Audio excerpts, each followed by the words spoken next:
Hello, everyone, and welcome back for another episode of What Drives Her. Hey, Scotty, how are you? Hey Natalie, I am great. How are you? Doing wonderful. I have a question. Who's our guest today? So, our guest is someone I've known for a while, an automotive journalist named Roosevelt Gist. We share something in that we're both, he lives outside of Charlotte, which is my hometown, and that's his new adopted hometown. It's not where he's from, but he's lived there a long time. So, love having that conversation with him. It's always nice when you move around in your professional world to come across people from the same town. But he's an automotive journalist, but he also is an automotive expert and consultant to car buyers who are purchasing a car. And what he's done is he's taken his decades of car selling experience, essentially, working in dealers and then working with buyers, sending them to dealers to hone down the key information that people need to know when they're preparing for a car purchase. And he has a new series called The Color of Our Money is Green.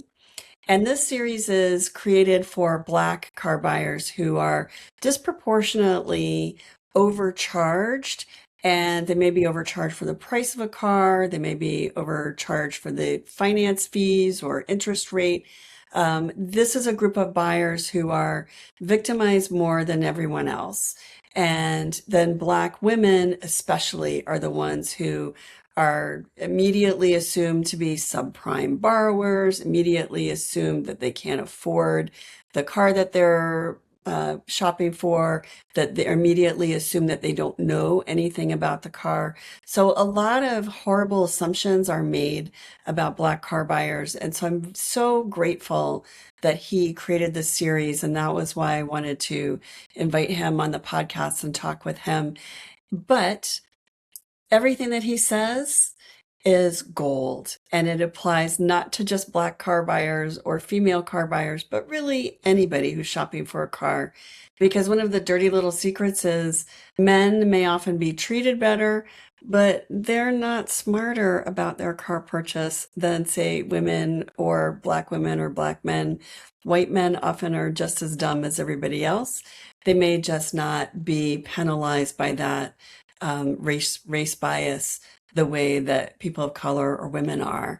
And so I was really happy, excited to be able to sit and chat with Roosevelt. So let's go to the conversation. Here is my interview with Roosevelt Gist.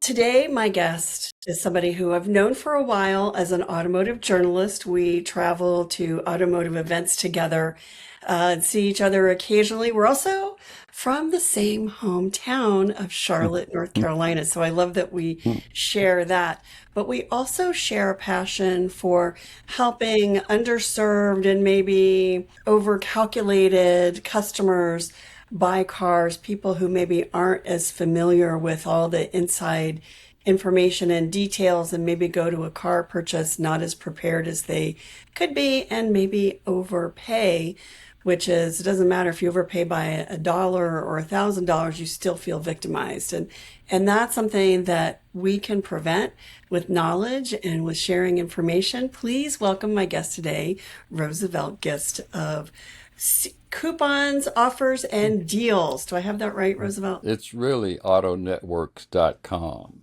Autonetworks.com. But your series and your new business is Yeah, all about coupons, offers, and deals. correct. And so we're going to get into that. But tell us about autonetworks.com and what you do. Well, autonetwork.com, and thank you, Scotty, for having me on the show.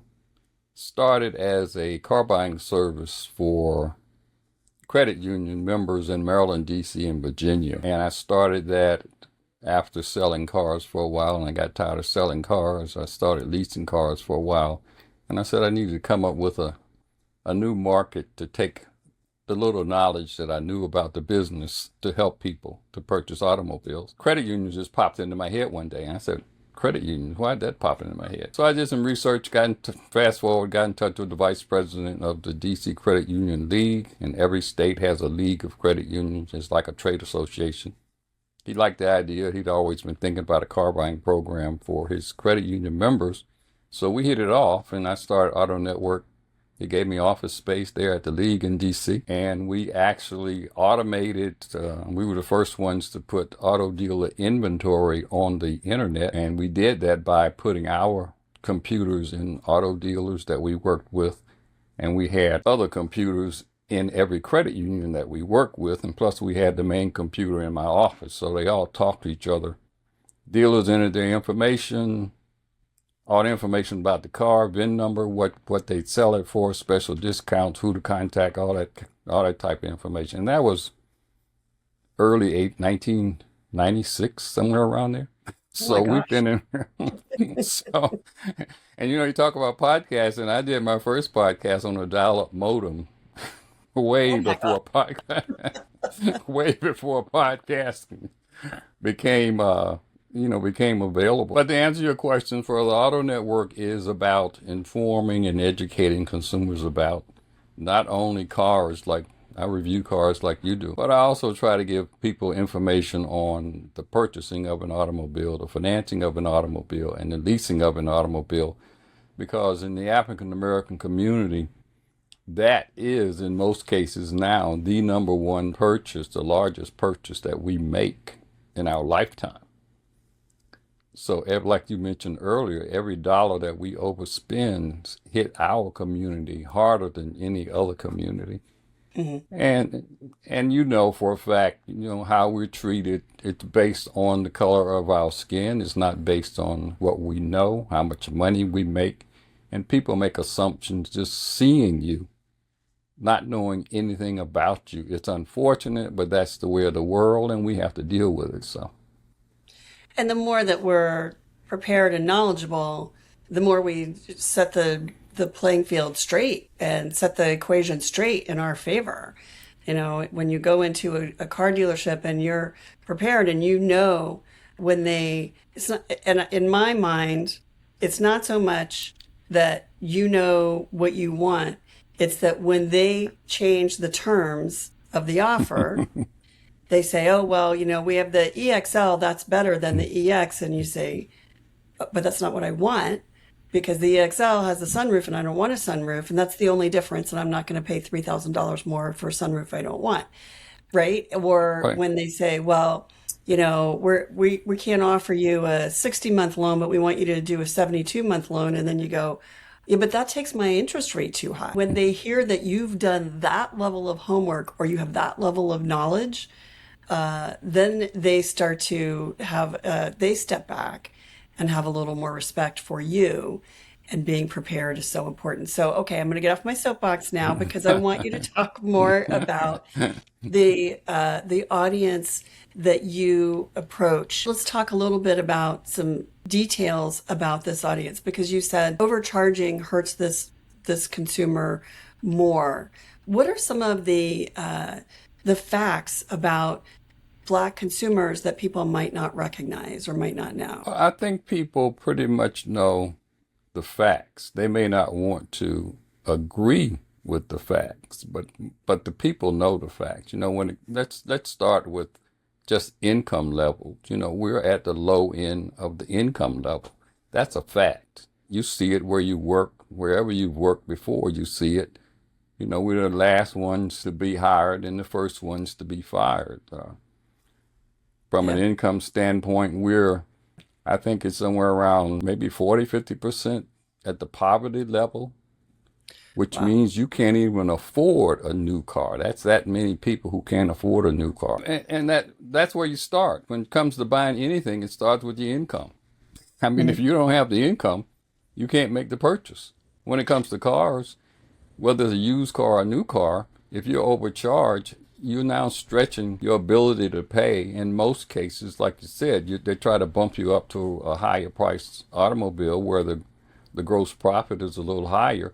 So now you're really stretching your dollar to make that car payment. Well, I was going to say, aren't there assumptions when a salesperson at a car dealer sees a Black person walk in? What assumptions do they make? And how do you as a consumer, how do you battle those consumptions? I mean, we already talked about being knowledgeable, but are there ways to battle those assumptions? Well, the biggest assumption is the fact that you can't afford what we're selling. The other is you're not going to be credit worthy. We're not going to be able to get you approved. So we may have to automatically put you in the subprime category, even though I may be a multimillionaire just wearing my T-shirt and holes in my blue jean, and I walk in a dealership. So you can't, from my days of selling cars, you can't preconceive what people are by how they look or how they dress. And like I mentioned earlier, unfortunately, we can't hide who we are. And the only way that's going to change, and I say this all the time when I talk to people, it's when everybody becomes blind, and that's not going to happen. And it's the same way, but it's the same as a female. You go into a dealership as a female, they make the assumption that you're not going to be paying for the car. Where's your husband or your spouse? Or they make the assumption that you're not smart enough, you don't know enough Right, to know what exactly. you're doing. Yeah. Yeah, and by the way, that person wearing the jeans with the holes in them probably paid $350 for them at Neiman Marcus, so Exactly. not cheap. Could buy the whole dealership in a lot of cases. So that's one assumption is that you can't afford it or that you're not going to qualify. How would a consumer know when they have been automatically selected into the subprime category? How do you know You don't know. You don't know, but you know when you go into a dealership, and it's not only auto dealers, it's every place of business, and most of the place of business you walk into, prejudgments are going to be made about you. But Right. when it comes to cars, that's the first thing. Whether you can afford it, and you look at again how you dressed, what you drove in. Did somebody drop you off? Did you come in a cab or an Uber nowadays, or did you roll in that hoopty? So that unfortunately is how business is done at the dealerships, and it really hasn't changed over the years. With all the information that's out there and all the technology, the same kind of assumptions are made about not only us, but I also go back to white females and especially black females. Black females statistically pay somewhere around 2 to 3 times more in the markup on an automobile. It's just because they're a black female. They don't even know you, but they've already said, oh, here's a victim. Unfortunately, not every dealer does that, but that's the stats. What are the workarounds for that? I mean, does it help if you've done your negotiation and maybe pre-qualified with a dealer or filled out paperwork or whatever online before you ever go into the dealership? Well, the first thing you do is buy my book. Okay. All right. and get my free prep sheet. It's a 40 field prep sheet. All the things that you should do before you even think about going to the dealership for an automobile. I tell people all the time, you are in control. All you have to do, if you don't like what's going on at any point in time, is get up and walk out and say bye, thank you. Yep. Most people will not do that. I don't care what ethnic group you belong to. Most people will not get up and walk out. They may feel that they don't want to offend the salesperson, because the salesperson's job is to become your best friend. And that's not true. They're not going to be your best friend. No, they're not. But They're not. they want to calm you down, to make you think that they're working in your best interest. But I can honestly say, when I sold cars, I was your best friend, because I told you up front on the lot what is going to happen if you want to buy this car. I told people where to sit. I told them when to laugh. I told them when to act like they're going to get up and walk out based on what I said. And I said, you tell me what you want to pay for the car, and I'm going to do my best to get you that figure, or I'm going to tell you you're crazy. It's not going to happen. People, dealers are in business to make money, and they can make money the way they do now, and it's legal. Your not knowing is what's costing you money. It is legal, and they are Yes. very protected. There are a lot of laws that protect the way that they do business, and they But they don't. do. They Yeah. sell cars every day. How do you expect to beat somebody who does this for a living every day and been doing it for 100 years? It's- Right, right. So if you decide, so say you go in and you're negotiating and you're feeling like this is not going my way. I'm seeing red flags here. I'm not getting this is not, I've prepared myself and it's not going the way I thought it would based on my preparation. So I'm going to walk away.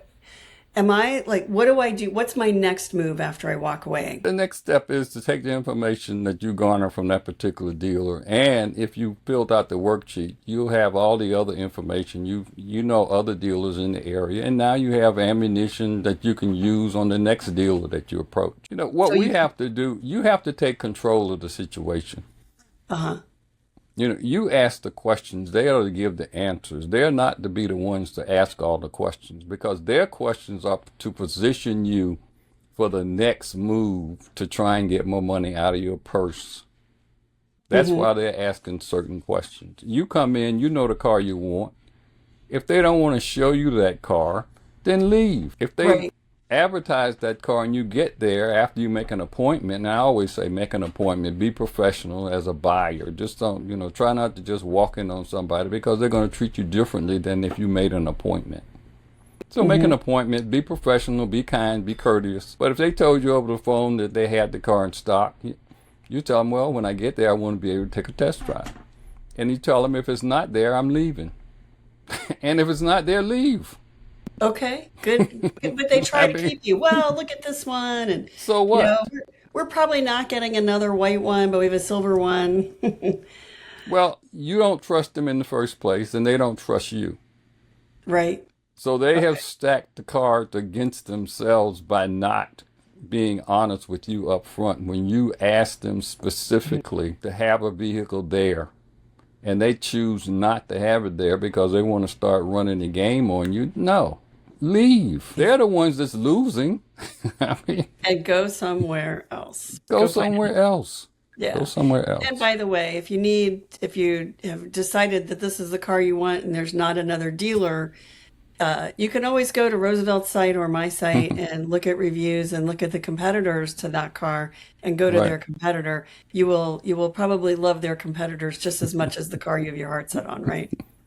Most consumers have at least 3 or 4 cars in mind. When I talk to people about buying cars and they ask me all the time, well, what should I buy? And I ask them certain questions and they say, well, I'm thinking about this. Well, you're thinking about a minivan and you're thinking about a pickup truck and you're thinking, and you're thinking about a 7 passenger crossover. Wake up. What are you currently driving? What have you been driving in the past?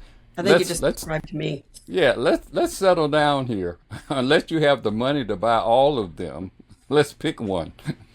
Yeah. So let's talk about when things you get the offer from the dealer. So you've test driven the car, you're at the point where you're sitting down with them and you're working out the deal. And this is where I think this is where consumers are least likely to walk away and feeling like, "Ugh, I just want the car, I'm just going to sign the paperwork."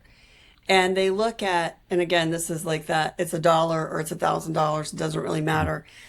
They may get a very fair price on the car. Oh, the MSRP is 47,000. I'm going to give it to you for 42,000. So that's a $5,000 discount I've just given you, right? I've looked at so many of these. I'm sure you have too. And then they build back that entire $5,000 and other stuff that is not taxes and registration fees. So it's $1,000 dealer fee, and then they want to etch the VIN in the windows, and this and that and the other. And so you've driven the car, you really like it, it meets your needs, it's everything you want. You're really taken by that $5,000 discount. How do you go through that final offer, and what do you say to your customer about that? Well, the first thing is before you go to the dealership, like I mentioned earlier, get your numbers in order. And the first number to know is whether you have been pre-approved or not. That's the biggest leverage you have in buying an automobile is that you've been pre-approved for a certain dollar amount. Now, it's interesting to go back to credit unions. When I worked with credit unions, they based pre-approvals on the type of car you were going to buy, not a dollar amount, which made no sense to me. So we got them to change it. The person has the ability to repay X dollars. What difference does it make what car they buy? You want them to be happy and satisfied. But back to your question, you come in, you have to be pre-approved. If you aren't pre-approved, then I always say you like raw meat in the lion's den. Any and everything is going to happen to you. And without knowledge and information, you can't counter it. The only thing you can say is, I don't want this, I don't want this, and I don't want this. If they don't remove it, again, leave. I did a video years ago of my dad buying a car. And one of the things that he said on the lot, I made an appointment with the general manager, explained to him what I was going to do, and I shot the entire process. And it's up on the web. You can find it. It was years ago, but the sales process is still the same. And as a consumer, consumers are saying the same thing that he said. He stood out in the middle of the lot. It was a Buick dealer. He looked around, he looked at the inventory, and he turned around to me and said, Junior, I'm a junior. He said, I'm so confused. And that holds today. People are still so confused because the dealer can move the numbers in any way, shape, or form that they choose to. But your limit on how much money you can afford to spend. You don't tell them how much you can spend because, trust me, they'll get within a dollar, 2 cents of that number. But the main thing is don't tell them I have a $50,000 max or I need it to be $700 a month or less. Don't tell them that. I mean, you can tell them that, but I can tell you ways to have fun with that if you want to. But that's another whole nother show. That's a whole other podcast. Yeah, okay. You want to know from the dealer what they call the out the door price. That's everything that's included. Everything. And everything that is excluded because you looked at the paperwork and said, no, I don't want the etching. Well, we already etched the windows. Well, that's your fault. You can eat that. Etching what? Maybe $20. And they may want to charge you $200 and something. Yeah. Paint sealant. You can buy a bottle of paint sealant from any store and do it yourself. Well, okay, you put the paint sealant. Great, I appreciate that, but I'm not paying for it. And what about the fuzzier things? So sometimes if there's an item, and you could say no, I don't want that. But then there's in California the fees, the paperwork fees are limited, I think, at $150 or $160, something like that, by state law. But a lot of dealerships will charge $600 or $700 or $800 for that. So what do you say to that? You say, I'm not going to pay it. I mean, we have to just be firm in what we're going to say. And I one of the things that I say in not just in my book, but when I talk to people, when you say I don't want it, that means no. I mean, and it's, again, that's a lot of money, especially as an African-American car buyer. Like I mentioned earlier, every extra dollar we spend puts a huge financial burden on the household. And that's money you're not going to get back because cars do not appreciate the longer you own them. When you drive a car off the dealer's lot, it's depreciated sometimes over $1,000. Well, if you don't believe that, and I have people to do this, I said, drive it around the block, take it back to the dealer, and try and sell it back to him. Yeah. And see what he's going to offer you. It definitely is a thing. But there's another question. Well, and I was just going to say that every dollar that you overspend is another, hour or whatever out of your week that you have to work to pay for it. So you get hit twice. It's not just more expensive, but you also have to take your family out to dinner less, cut your vacation short. Some people end up doing other things, spending less on money, eating things they shouldn't eat in lieu of things they should eat because that's what their budget allows them, and their budget's like that because they overspent on a car, then that was a preventable issue, not something that was not preventable. So, but let's talk about the subprime lender loans and buyer, and because I think that is a big problem in our world of automotive, but it also is a big problem for these people who get subprime loans because those are the most expensive loans that you can get. The interest rates are incredibly high, and often the cars that they're getting these loans on are horrible cars that should not be sold. They might look okay, and then you get them home, and 500 miles later, it needs a new this and a new that, and you've just spent all your money on this loan. So let's talk about how do you advise, what do you advise to people who don't have great credit, who don't have significant income, but need a car? They need to get to work, they need to get their kids to school and doctor's appointments and things like that. What's your advice there? It's pretty much the same. You have to do your research. You can always check the reputation of places like that. You can go to the Better Business Bureau and see if there have been a lot of complaints. You can talk to other people. One of I think one of the areas where these people are missing the boat is credit unions make loans. A lot of them, I don't know how many still do auto leasing, but they have those cars coming off lease. They have cars that are coming off of a loan. And in some cases, they have cars that they repossessed. Mm-hmm. And if you're a member of a credit union, you should be looking at those cars as the used car to buy versus going to these lots that are going to take advantage of you. Mm-hmm. And a lot of times you may have a family member or a friend or somebody else who has a used car, a car that they want to get rid of, and they can work out some terms with you if they know you. So there are a lot of other areas that you can look at rather than going to these places where people are going to rake you over the coals. And in most cases, you don't have any defense. You have to live with the purchase that you made. And I see these people getting these loans at like 17-20%, which is outrageous, especially on some of these cars. And the dirty little secret is a lot of these cars, they're sold at these very high interest rates, and then they're traded in maybe a couple of years later, and they're resold to, again, subprime borrowers at extraordinarily high interest rates. So the churn of these very inexpensive cars at really high interest rates to borrowers who don't have a lot of credit or a lot of income is such a victimizing practice. And yet it's legal.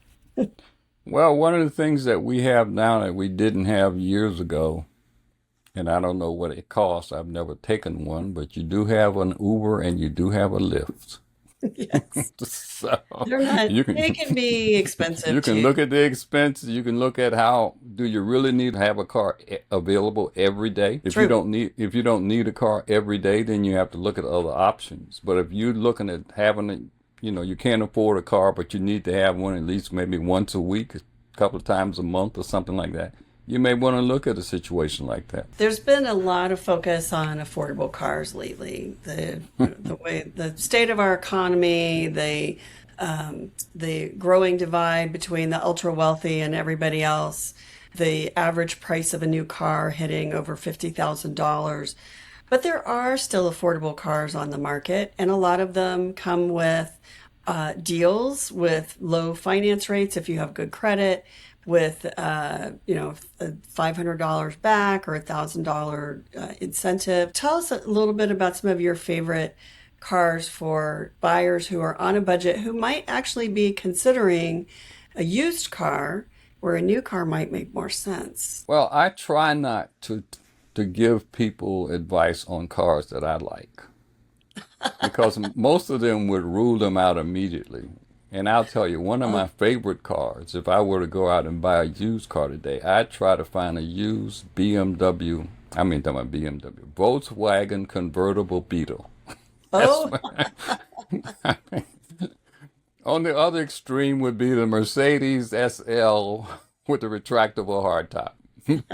So, But going back, to get serious, again, I go back to what have you been pre-approved for? Mm-hmm. What are you currently driving? What have you been driving in the past?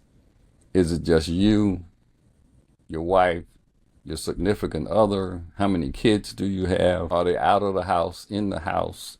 Are you expecting now? You plan to have kids? How far in the future? But the key is the pre-approval. You may love BMWs, you may love Lexus, but if your pocketbook can't support the payment, it's just a dream. It's an aspiration. When we did our show, we stopped it last year, I think after 5 years, and I had journalists from around the country, and that's all we did was talk about cars. And we all agreed on one thing: affordability. Don't buy more than what you can afford, and buy it for your current use case. Don't buy a van because you may take a 2-week vacation across the country to see grandma, and you're going to buy a van and pay for a van for 2 weeks. So you can rent that van. Exactly. From Hertz. I've done this, and drive across the country and actually return it someplace else.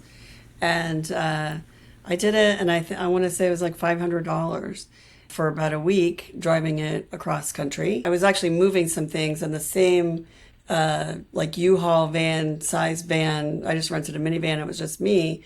But to rent a U-Haul was like 4 times as much. And then there was no way I could ship all that stuff for $500. So rent a mini if you need, you'd only need that Volkswagen Beetle for daily driving, but you want to take a vacation, go over to Hertz and rent your minivan and drive that on vacation. We're good about lying to ourselves. And when it comes to buying an automobile, it costs us a lot of money over years by just lying to ourselves. How many people have you seen going to work in the morning with one person in a big car sitting in 4 rows of traffic? Crazy. Yeah. True. Although I will say often that's me in that big car, because that's the rare moment that I would have to be by myself in that big car. And most of the time I'd have 2 or 3 kids and a dog. And so I would say 80% of my miles were driven with multiple passengers. But then there was that moment where I did get to go and get my nails done and head to the mall by myself in that big car. But if we're honest with ourselves in how we use a car, how much room do we really need? You don't need a 500 horsepower car to get to work where you drive to work 15, 20 miles round trip every day. Right. So true. So talk about The Color of Our Money is Green. So this is your podcast. And why did you create this? One thing that businesses, especially auto dealers, don't want to do is lose money. My money is just, my dollar has the same value as your dollar, regardless of my color. Doesn't make any difference. Mm-hmm. And I've always said, if I can put a dealer in a position where it's greater than the sense of loss is greater than the sense of gain, then they will do business with me. Ooh, I like that. And I do that based on what we did with credit unions. Mm-hmm. It's the volume of business that you can give a dealer consistently, where all of a sudden they may hate me. And I know they did. They hated Roosevelt. I knew it. I didn't care. But they liked the money that Roosevelt made for them. So they smiled at me. We never went out. We never had lunch. We never had dinner. We never spent weekends together. Only time we got together was if I had to go to the dealership to try and quest a problem that they thought they had. Most of the dealers, when we did that program, only sold between 5 and 10 cars a month. What? Now that's right. Dealers sell cars one at a time. Every sale at a dealership is important. They start the month over every 30, 31 days. It's a brand new month, just like they didn't sell one car before that.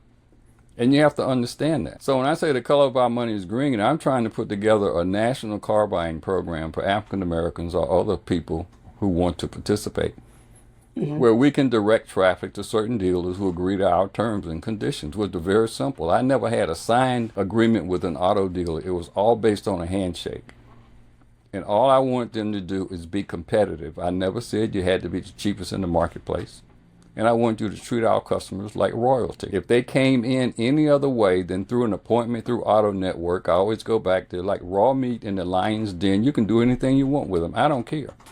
Yes. But you don't do that with my customers. And you know they're my customers because we send everyone there by an appointment.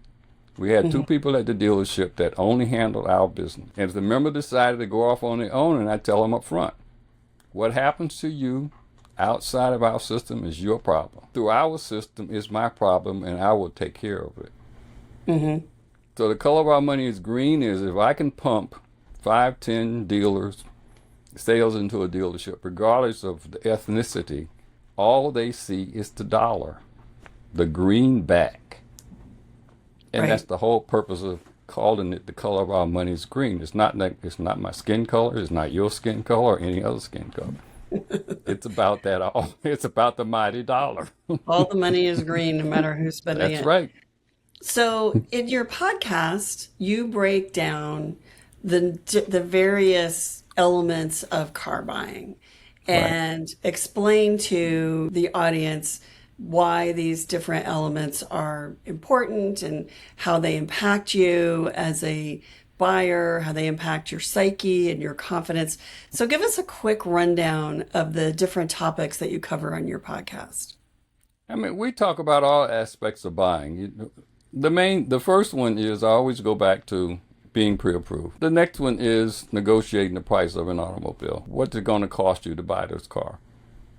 I mean, if you know how much you can spend, looking at anything above that is a waste of time. Now, unfortunately, the dealers will try to get you to go above that if you tell them what it is. But every transaction or discussion in an auto dealership is about selling that car to you, or in addition to selling the financing to you, selling all the add-ons like you mentioned, the paint sealing and the etching and all that other stuff. You have to look at all the things that are associated with a car when you go into the dealership. The main one is the financing, because that is where they're going to make the most money on you. That's the one that you really have to put your guard up on. All of those, you can just say no. I never could understand why people wouldn't say no. And I know that it works because I've had people to walk out of the dealership and I'm trying to sell them a car. I can't make any money if you walk out of the dealership. But I tell them up front, if I can't get you what you want that we agreed on here at the table, because management is going to work me just like I'm working you. And that's the truth. Yeah. So I'm going to tell you, and I'll tell you when to walk. And I'll tell you what's going to happen. A couple of days, I'm going to call you back. You're going to come back here, and you're going to be driving that car at your price or so close to your price, you're going to say, okay. Because dealers sell cars one at a time. One at a time. Their closing ratio is probably less than 30%. They tick off more people that come into a dealership than they ever sell. Isn't that crazy? It is. Doesn't seem like a good business model to me. Like it's a fun business model, and I used to tell people to bring your family when you come in. Bring all your kids, because all of that creates chaos and distractions that I can control. Management can't control it because they're not sitting there talking to you. I am. Right. And if I ask you to have little Johnny to run across the room, just tell Johnny to go over the room and bring that back to me.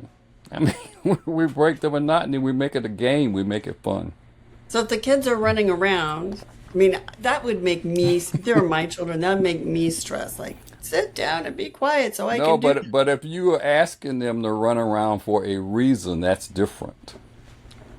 And that disarms the dealership sales people? Yes. That breaks people's concentration. Their focus is to sell you the car. Maybe I'll lease my children out to Carfire. Right. Here, borrow my kids. Go get a good deal on your car. You know, I had a guy who came in, and I knew he wasn't going to buy a car because I talked to him several times, and he came in and And I asked my manager, I said, it was a boring day. So can I have some fun with this guy? He's not going to buy anything. You know, he's been in here 4 or 5 times. You talked to him. He said, okay. Now, I wouldn't recommend that the salespeople would do this, but I did to have fun. I was bored. I was tired of him. Scotty, I kept him at the dealership for almost 6 hours. Oh my God. I had him to sit in certain places where I wanted him to sit because he thought that he was going to get that ridiculous price that he was trying to get me. And we moved him all over the place. I had other salespeople to play managers. And we just, because sales, you have to relieve your stress and tension just like anybody else does. And unfortunately, sometimes we do it with customers. Yeah. Well, and this guy had a price in his head that he thought he was going to get, but he was not. But then again, I had another well-educated doctor who wanted to buy a 300Z when they first came out. And I told him he was crazy. It's not going to happen. Went through my regular pitch that I do. Said, hey, if you're realistic and you want to buy this car, we can get it close to this figure. But what you're wanting to buy this car for, no dealer in the country is going to sell it to you at that price. And if they do, please bring it over to the dealership and show it to me. We went through this for almost 2 months. And I'm not joking. He called me from New Jersey and said, Roosevelt, I'm at the dealership and I can get this Z. I said, Doc, when you get back to Virginia, stop by and show it to me. He never stopped by and showed it to me. He came in one day. He said, okay, Roosevelt, I want to buy this Z. He bought it. He loved it. He brought me a bottle of champagne later. But he went through all of that aggravation trying to get a ridiculous price. I'll say this to any customer that's listening. If you're looking to buy a car at a certain crazy price, a new car, no dealer in the United States, new car dealership, will sell you that car at your ridiculous price. Guess what? You'll never own it. Let's dispel a myth here. Should customers, when you're doing your homework and you're filling out your paper with your 40 questions, and you've been pre-qualified, and now you take that number that you're pre-qualified for, and you have to fit into that the price of the car plus the taxes plus the fees and all the other things, right? So the price of the car, of course, is the biggest one. Should I be looking at MSRP? Should I be looking at dealer invoice? What should I be looking at as the price of the car? If you've done your research and you can get access to that information, then you should be looking at all of those numbers. You should be looking at the realistic number that you will accept for that car if you know the invoice price and if you know what the MSRP is. The other thing that you need to know is if there are any rebates or incentives on that particular car at that point in time, because they change all the time. The other thing, if you go to autonetwork.com, we have all kind of tools that you can use to calculate those kinds of numbers to see what you can afford, what that number should be close to. Right. Okay. I always heard dealer invoice, and then I've seen a few, and they're not that much less than the MSRP. But then you see some offers where they knock a whole lot off the MSRP. So I guess they try to make it back in the inflated fees, right? Well, a lot of cars have incentives based on the sales volume of that particular dealership. So dealers may get special discounts on the particular cars based on the number of cars that you sold the previous month. Now, that discount, those dollars can be passed on to the consumer or not. That's at the discretion of the dealer, whether they want to do that. In a lot of cases, a dealer will do that to make the deal, because the dealers don't run the dealership based on selling new cars. Most of their revenue comes from the service and parts department. And they make a lot on finance too. Yes. But service and parts is where the majority of their revenue comes from.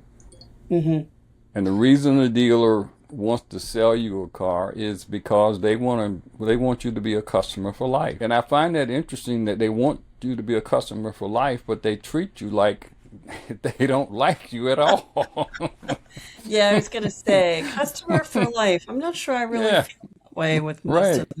them. There was one dealership that I did feel like that. It was unfortunately it was in Maryland, and the saleswoman who sold me the car, it was a black woman.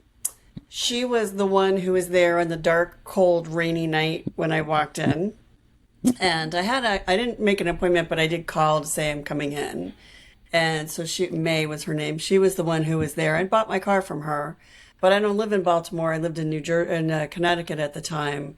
So I wasn't coming back for anything from her, but she would always send me a birthday email and that kind of thing. She was really good, and she was the I think she was the only salesperson there that evening. And I think honestly, they probably didn't do a lot of business in the evening, so that's why they gave her that shift.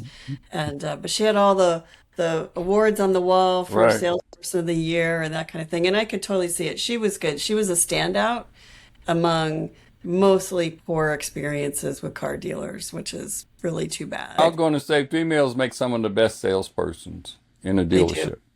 They do. They do. And And there's not enough of them. right. That's for And you can sure. make a lot of money selling You can. cars. You can. You can. It's a very good living for a lot of people. Right. You don't need a ton of education. You learn on the job.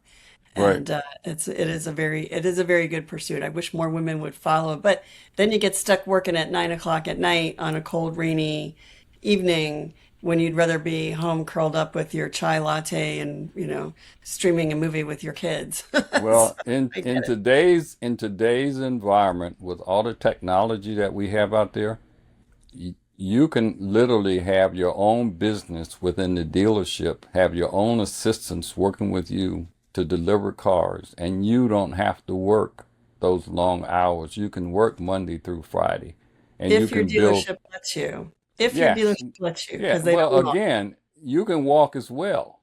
You, Hmm. if that That's dealership doesn't want you to do that, you're trying to help them get more sales. They will never make less money than you will. So yes. you found a way to get them more business. If they won't let you do that, yeah, you should walk. You're right. You are right. Absolutely. All right, Roosevelt, Yes, where can we find your content? Where do we find The Color of Our Money is Green? everything starts at autonetwork.com. You can find everything from there. Uh-huh. And we find you on YouTube, that your podcast is on YouTube. Yes, you can go to YouTube, youtube.com/autonetwork. Okay.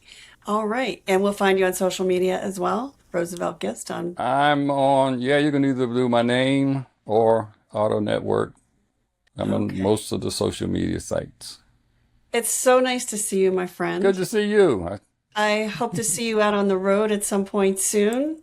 Unfortunately, I don't get the invites like I used to. I guess I'm too old and gray for them. Well, you're using your time not traveling quite well, helping consumers to be smarter, more empowered, and less taken advantage of. And that Yeah. is what's so important. Thanks for joining me. Thank you. I appreciate it. Take care, Scotty. Take care. Be safe.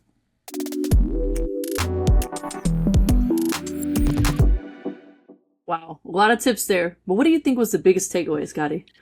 So I think talking about being pre-qualified for a loan, and if you look at Roosevelt's 40 question survey, which you can get on the link below, there's a link below to his site. You can get this checklist. And if you go through those exercises and then you go to your bank or your credit union and you're pre-qualified before you walk into the door of a car dealer, what you've basically done is trained for that marathon, and you're all in shape and your muscles are toned and you are ready to compete, as opposed to trying to get up off the sofa having never lifted more than a 12-ounce curl and trying to run that marathon, right?